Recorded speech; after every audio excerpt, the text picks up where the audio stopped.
Before we dive in today, I do want to mention our quick tip as ever.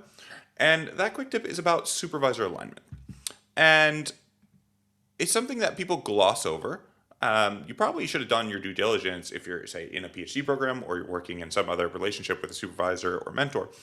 You really need to have at least done a quick audit and know what they're working on and what's important to them and how they think about research. If you are doing something that misaligns with them methodologically, theoretically, or in terms of topic itself, you are setting yourself up for friction. Is that insurmountable? No, but I do find it makes things a lot harder. So what's something very quick that you can do today is something I call a 5-minute supervisor audit. And I'm amazed consistently that people haven't done this, because it's sort of, once you do it, you're like, oh, that's obvious, I should have done that. So let me show you, if I was going to kind of ego Google, go into Google Scholar, go find somebody's profile. So you can just search their name. So for example, if you search my name, you're going to see their profile pop up here. And go into the profile, and you'll see articles, citations, who they're cited by. I want you to go into, you'll see their greatest hits, because this is going to be stacked kind of at the top. And let me make this a little bit bigger so it's easier to see without you guys going blind.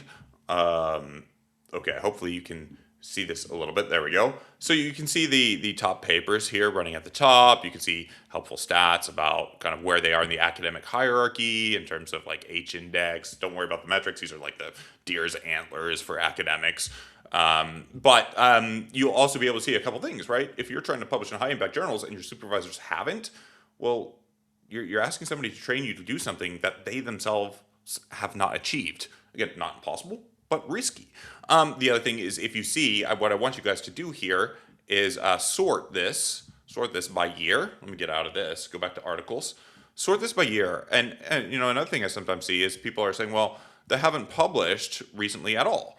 So if you see, like, their last publication was 8 years ago, and this happened with a researcher I work with, well, she gets frustrated that that supervisor doesn't feel time pressure to publish and is not moving things along. It's like, well, they've kind of checked out of the game. So, but what I do is I encourage you to look at some of the recent papers, and I'll see kind of where they're at, what they're thinking about, what's a priority to them. This is really, it's just an objective way that's going to help you calibrate your expectations and look for fit. And be honest with yourself. If there's not a fit, you may need to think about diversifying your support if you're not getting what you need. But again, this will save you a ton of time, headache, and help you figure out ways to avoid potential frictions along